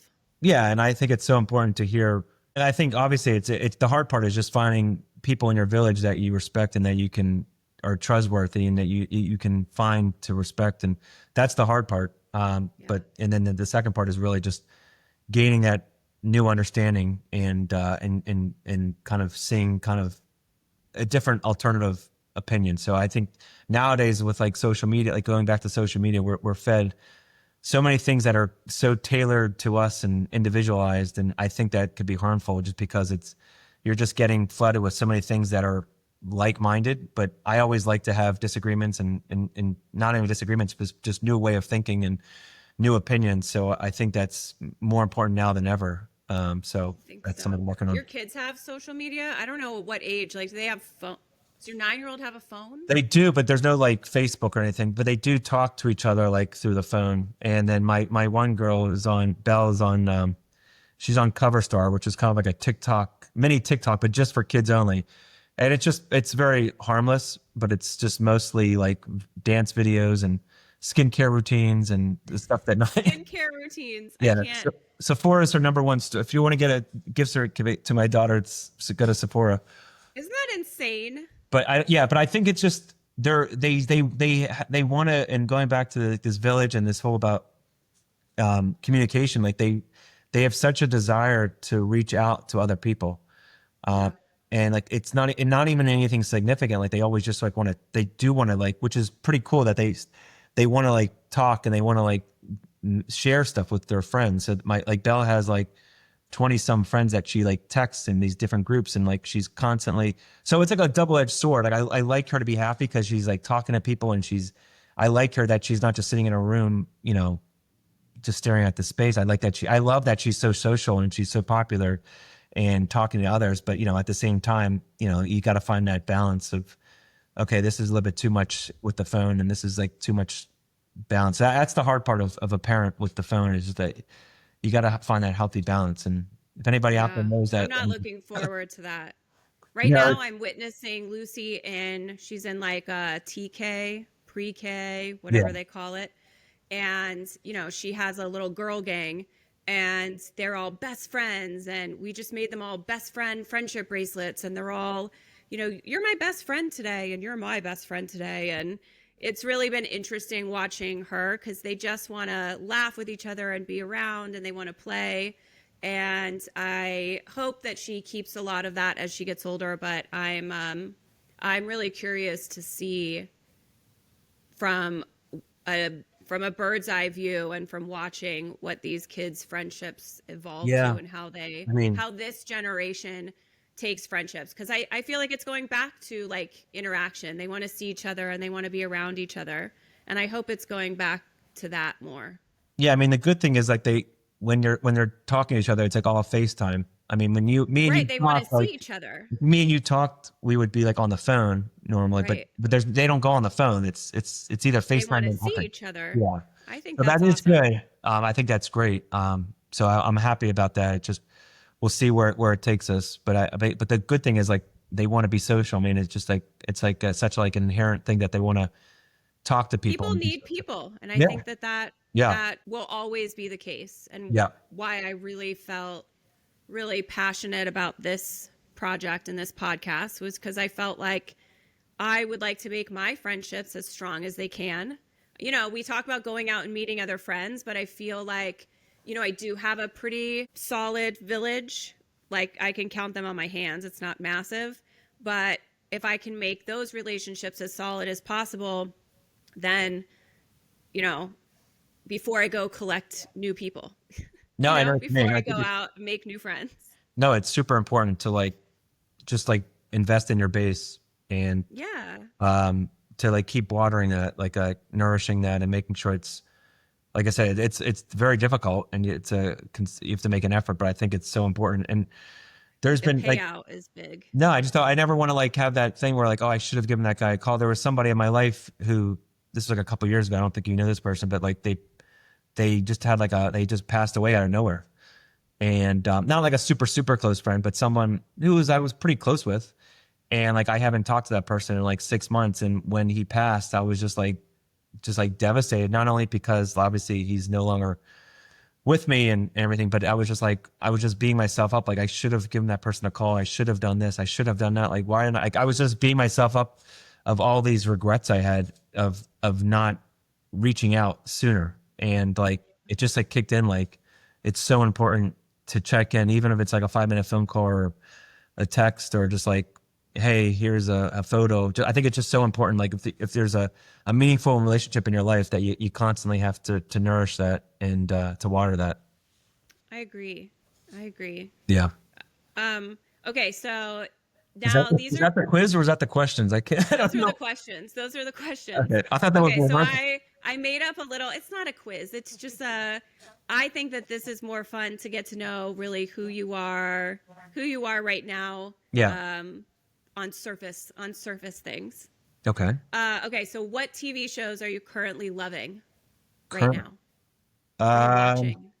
So I'm watching so I would say I hope I don't regret asking you these questions. no, there's no, I'm not watching like Debbie Does Dallas part 3 or something. Oh my God, remember when we used to watch remember the Real Sex on HBO? We watched that together? Do you remember those, like the taxi Yeah, of cab course. I don't remember. confessions and I didn't like know we all of watched this those? together.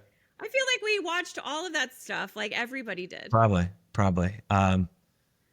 We didn't like sit and watch them together. I just feel like they were like, They were probably like on the TV and we're just like, what they the were hell just so happened? weird. Yeah, I know. They I were wished I so missed those weird. shows. I'm watching I Think You Can Leave. Is that one? I Think You Leave. What is it now? Think You Can Leave? What's What this? is that show? Yeah, you know this show. The guy from OC. I Think You Should Leave. Oh, nobody wants this? Nobody wants us. Yeah. I think you can leave. I think that's a different show. I think that is a different show. So I'm watching that. That's always fun. I'm watching that. I'm watching the Chair Company. I think it's called The Chair. Oh, It's really, is that good? yes, it's really, Someone said I should watch that, but I haven't. It's on my list. yeah, it's like a dark humor, dry humor sense of which I like that. which we have. I'm not watching. It's funny. I'm having trouble like actually like getting like caught up on like in a show. 'Cause I find myself like wandering and like not be able to like invest like an hour of my time lately. It's just so like I'm so exhausted, or I just find myself just like wandering. There hasn't been like any really good shows that are an hour that I have been able to watch. I like there's been some good documentaries. I'm a big documentary guy. I like some documentaries. But like I said, I think my sweet spot's like those 35 minute shows that are good. If I can watch those, I think those are always the best ones. The hour ones, I don't know. I'm having more and more trouble catching up. I know it's a lot. Like by the time I sit down after Lucy's gone to bed, maybe it's like 9 or something like that. And I'm like, oh, I don't have a lot of time for that either. I did watch Black Rabbit. That was good. Oh, I heard that was really good. Yeah, it was very good. That was like the last like real drama show that I watched when I liked it. So that did. I find myself hopping around too. I'll check out this and then I'll go to that. Too many things. Like you go on Netflix and it's like you're spending like a half hour scrolling through the things. And by the time you're done, it's like it's time for bed. Or 10:30. It's like I'm done. I know. But, yeah. What music are you listening to right now? That's a good question. So obviously, music is like a huge part of my life, and it's like whether it's like going to the gym or just like walking around, I always have music in the playing around. I've been listening. You're gonna laugh at this, but I've been listening to yacht rock.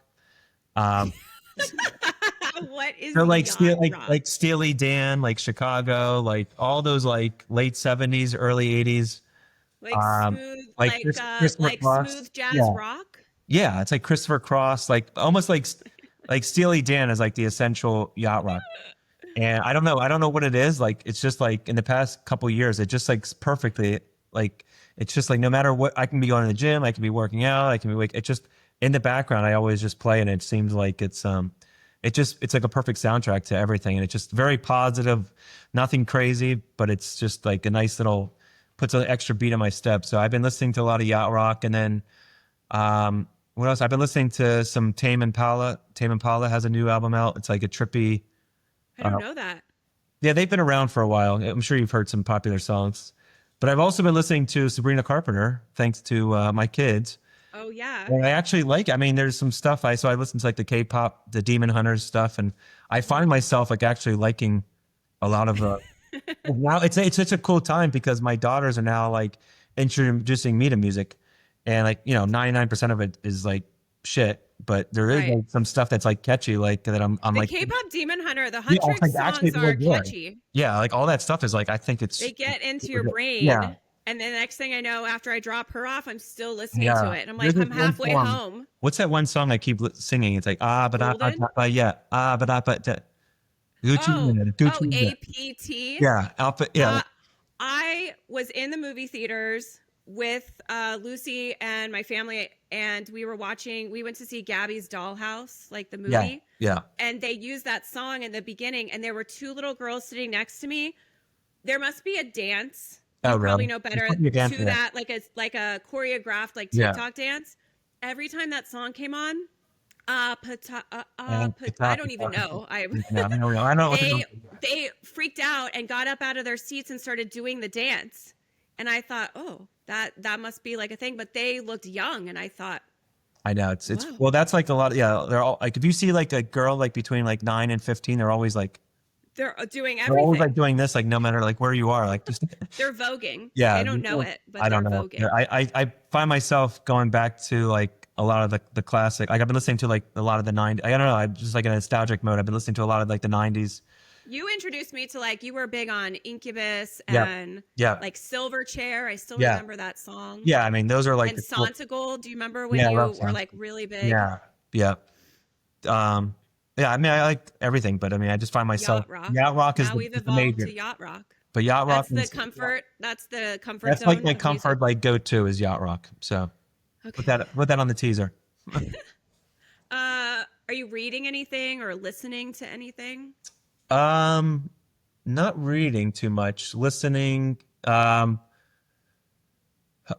been listening to like I watch like YouTube where they have like different like subscribers. I've been listening to some people. It's just more like kind of like a dad that very similar to myself, young kids, but it's all about like going to the gym, being healthy with what you eat, what you do, kind of your mental, your positive attitude.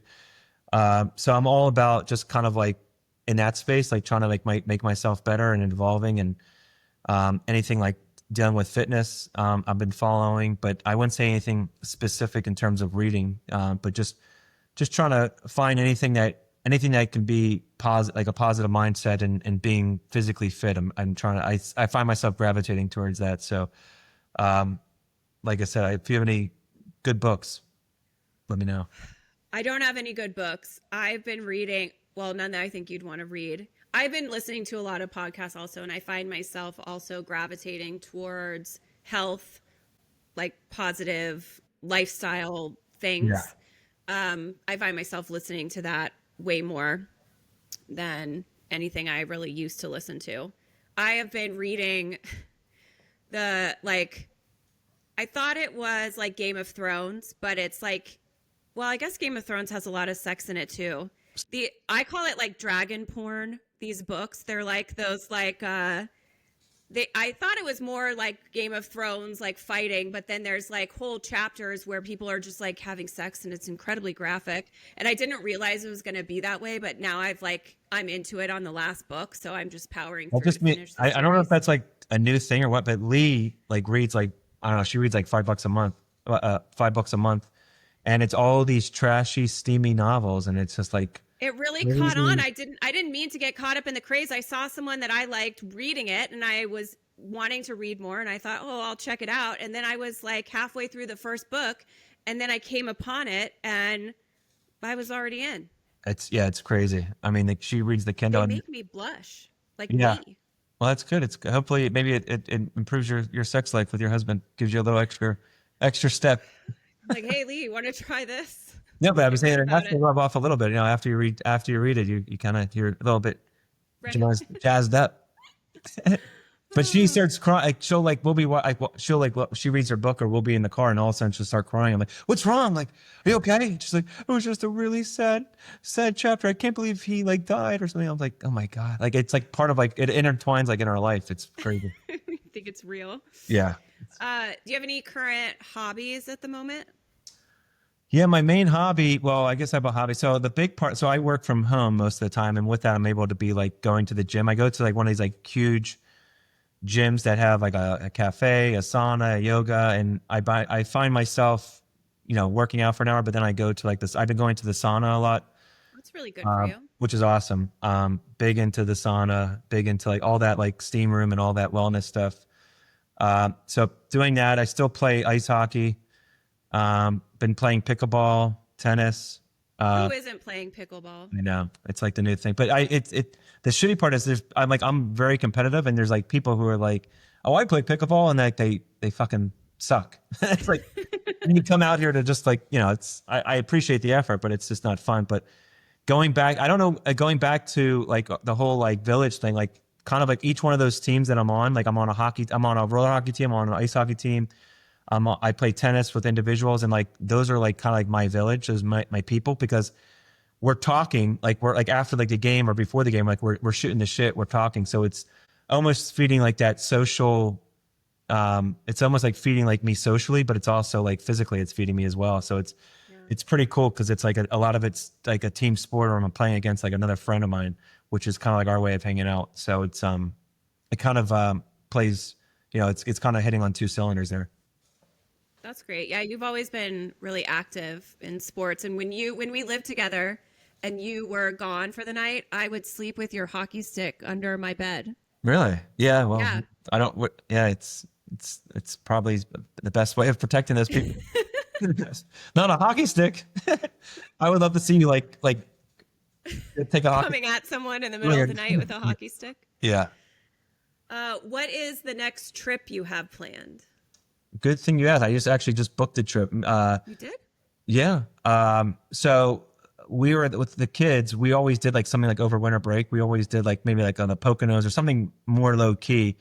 But now that they're older, they're a little bit easier to travel with, which is pretty nice. We're going to like an I'm all waiting for that part of my life. Yeah. So now they can like actually like hang out till like 10 o'clock at night, and we can actually hang out. So I just booked a like a all inclusive resort kind of thing in Mexico, and during the winter break there. So looking forward to doing that with them for a few days and getting on a plane and just doing all that fun stuff. So it should be a nice getaway. Like we have so much fun as a family, like the four of us. It's actually like a lot of fun, and I'm really lucky that my kids are like so fun to play. Like they're actually like a lot of fun to play with. They're just You like that? they're like miniature versions of me, just like goofy, and they want to try new stuff. And so it's like so much fun hanging out with them and Lee. So it's a good thing for our families just to get away and doing that. So we're looking forward to that in late December.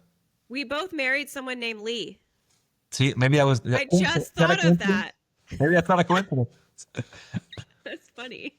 That is true. I forgot about that. Yeah, but no, it should be fun. Like I said, it's so much when they get older, it's so much easier. But Yeah. it's tougher when they're so young and they have to go to bed at 7:30. It's tough to limit your options. That's for sure. Okay, last question. What is your ideal Saturday? My ideal Saturday, what time of year?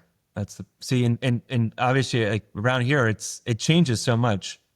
Just in general, like Yeah. Saturday morning, Saturday day, like Saturday. What would Yeah. you?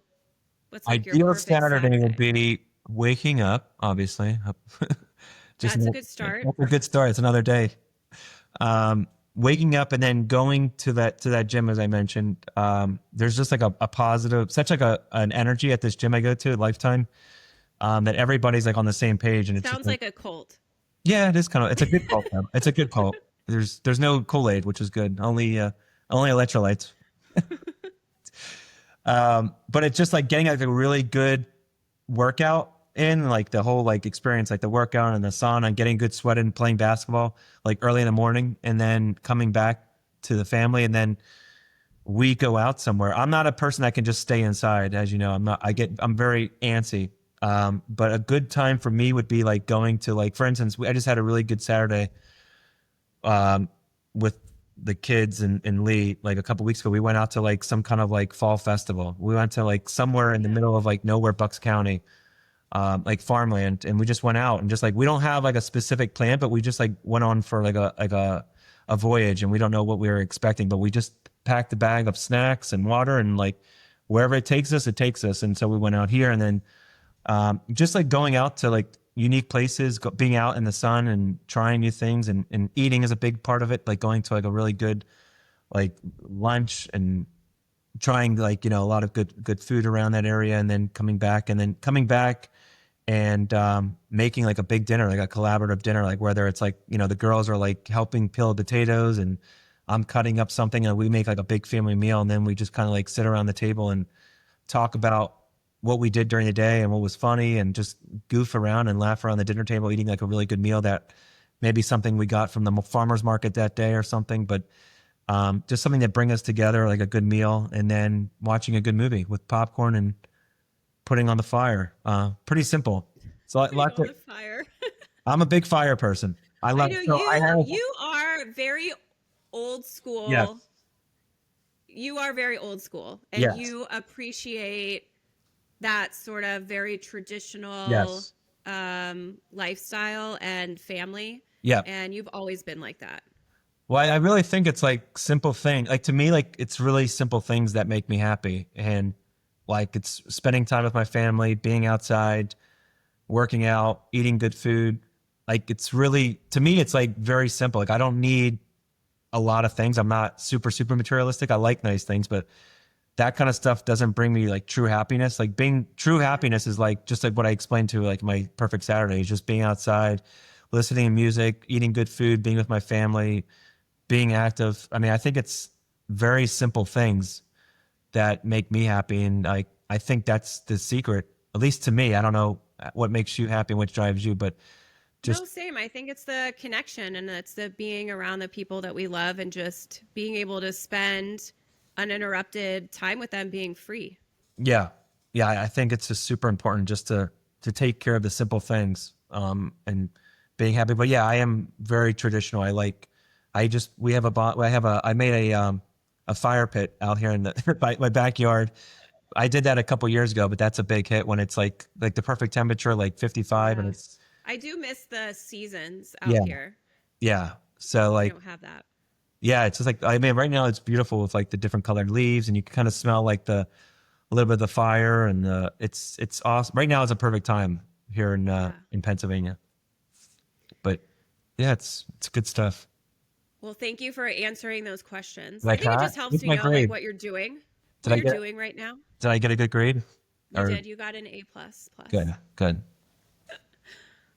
Before we kind of wrap up, is there anyone you can think of to reach out for your sort of dad's idea, or anybody that this maybe has thought you should reach out to, In terms, reconnect with? well, I mean, there's like people like in my local area, like dads, whether it's just like friends, like the kids, like obviously like my kids' friends' dads, or some people within like the community. Like there's definitely some people. It's just hard to get the word out, or how to really get it out without being so kumbaya. And I think you could just ask one of the dads, like, hey, do you want to go, or ask if you like after the game, you guys want to go grab a coffee. right, I know. And then you just talk. And then after you're done, you're like, that was cool. We should do that again. And then it just grows. I don't think you have to make Yeah, like a we got one more proclamation agenda. about what it Yeah, I know. is. That's the Yeah. like I have like a goal of it, but like you can't just say like this is what I want to do. Like it has to like almost like just happen like naturally. And that's the hard part, is just like making it naturally happen without being too forced. Well, maybe you can think about, yeah, just how to start it with even just one person. Yeah. I mean it's, Because yeah. I'm sure there are other dads who would love to just have some, time to hang out. Yeah, no, I mean, and like I said before, like it's so hard. Like some dads are like, it's so much easier, especially we just had daylight savings here and it gets dark at like 5:30. So it's No, like, it's okay, really night's crazy. over. It's like, lock the door. We're done. It's go upstairs to bed. And it's like at 6 o'clock, but like, It feels like it's midnight. it does. And it's so like, it's such like, it's, so we're starting to enter like such a depressing time where it's just like so dark and it's like cold and it's just like, you have to like force yourself to go out or you're just going to be like a hermit like after 5. So I plan on making, trying to do something to get myself out, but get some other dads out. I think it's important. So I mean, I'm sure you have like a dad's giving, like a dad's the dad's giving. Thanksgiving. Yeah, dad's giving what? Fill in the blank. Dad's giving something. No, but it's important. I think, like I said, I think it's important, but it's something to work out. Any of your listeners want to reach out to me and want to talk about dad stuff and yacht dad support. Dad yacht. We can wear jorts dad and yacht rock. We can wear jorts and New Balances and talk about dad stuff. I have to wear my mustache. Get a mustache for. Oh yeah. That's part of the dad outfit. Is there, before we end, is there anything that you were hoping we'd talk about or anything that you think we missed? There's probably hours and hours we could spend telling stories, but there's not enough time here. There's never enough time, but no, I'm truly grateful. I'm happy you reached out and we have a platform like this to just discuss, and now you can watch this on replay whenever you're missing whenever I'm missing, I can just pull this out and rewatch it. But no, I think this is a great idea. I'm so happy you reached out. And you've always been a very special part of my life. And I think after this, I'll make it more of a concerted effort to reach out more. I want to be more part of your life. And hopefully we can actually like meet each other in person one of these days. I don't know how much that works, but I would love to somehow work out. Well, I was thinking, I hope that one of my hopes for this is that my friendships will strengthen, and for those of my friends who, like you and I, we don't talk as often, that we will find other ways to keep each other more in the loop about our lives. Because I certainly support you from afar and love to know what's going on with you and Lee and your kids. Yeah. So if we can make a commitment to each other to put in more effort, I think that would be great. No, I agree. I would love that. I agree. I think that's a great idea. And I think what you're doing here is fantastic. And even if it's just us, that's listening to this all the time. We just have to keep doing this every other week. We'll do a podcast. I wouldn't mind. It's a good way it's a good way to break up the day and just forget about like all the craziness out there and just almost like reminisce. And like I said, it always brings me happiness just to reminisce and can feel like my other self again. I don't get to feel this version of myself that often. So you always bring that out and I appreciate that. That sounds kind of crazy, but yeah, me too. All right. Well, thank you so much again for doing this. And we definitely will have to talk again soon. Yes, for sure. We'll make it more important. Thank you for doing this with me and spending this time with me. No, thank you. Really appreciate it and best of luck. And I know you're going to do well and keep doing well. And I really appreciate it and fully support you wherever you do. So even if it's the craziest thing in the world, I'm always backing you and be your biggest supporter. Thank you. Okay. All right. Bye. Bye.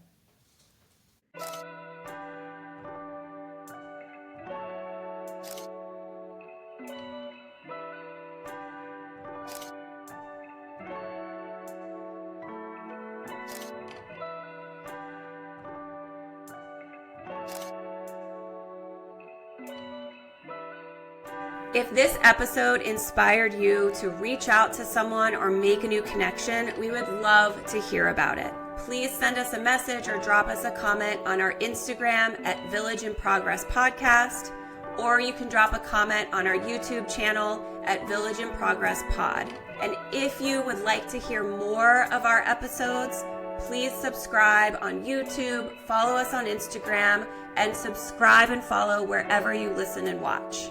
From our village to yours, thank you so much for listening.